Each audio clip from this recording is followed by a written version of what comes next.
Hello everybody and welcome to our channel. My name is Katie and today we will be discussing why you need an emergency fund and how to get it started. Life is full of twists and turns and you should always expect the unexpected. Even if you are like me and plan every aspect of your life, your financial plan could be ruined if you don't have an emergency fund. It's crucial to your family's financial security. If you don't have one, don't start to panic. An emergency fund can be started at any time. Before we dive into starting your emergency fund, go ahead and like this video and subscribe to our channel for much more info on managing your money and getting out of debt. You're probably asking yourself, but why do I need an emergency fund?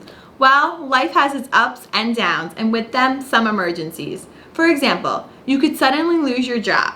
Without an emergency fund, you'll be left scrambling to afford your lifestyle and support your family. Going through a rough economic time, injury, or severe illness are all reasons why you need to have a financial security blanket. You might also need to dip into your emergency fund for costly car repairs or a major household appliance breaking. Don't these life events seem super stressful? Well, having an emergency fund will alleviate all of that financial stress. Okay, we've determined why you need an emergency fund, but how do we get our emergency fund started? First, we are going to determine how much you need to save. The suggested starting point for your emergency fund is 3 months living expenses. Here's how to save that. 1. List all of your necessary monthly expenses. Number 2. Create a budget. 3. Calculate how much you need for these expenses. 4. Multiply that value by 3. And 5. Make that number your savings goal for your emergency fund. After you have securely saved 3 months expenses, work your way up to saving a total of 6 months living expenses. By the way, if you don't have a budget or aren't super sure where to start, we'll put a link in the comments below for our how to create a budget video so you can get a budget squared away. Now you know how much you have to save for your emergency fund, but we have to decide where to keep your emergency fund. The first rule of housing your emergency fund is do not keep your emergency fund in your regular savings account. Your emergency savings account should be a completely separate account. Okay, now that we've gone over the rules, here are some options for housing your emergency fund.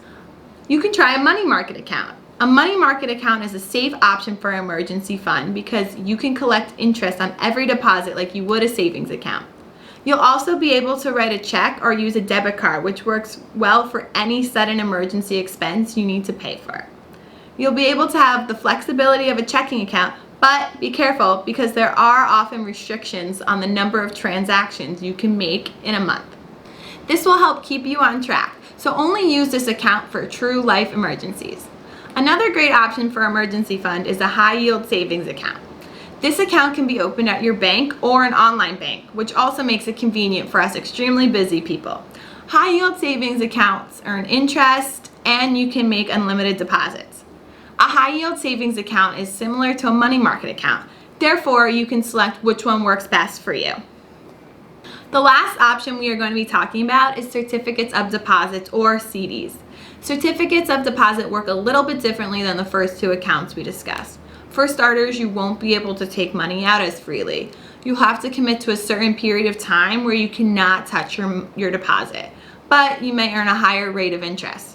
If you withdraw the money before the CD period has ended, you'll face a penalty.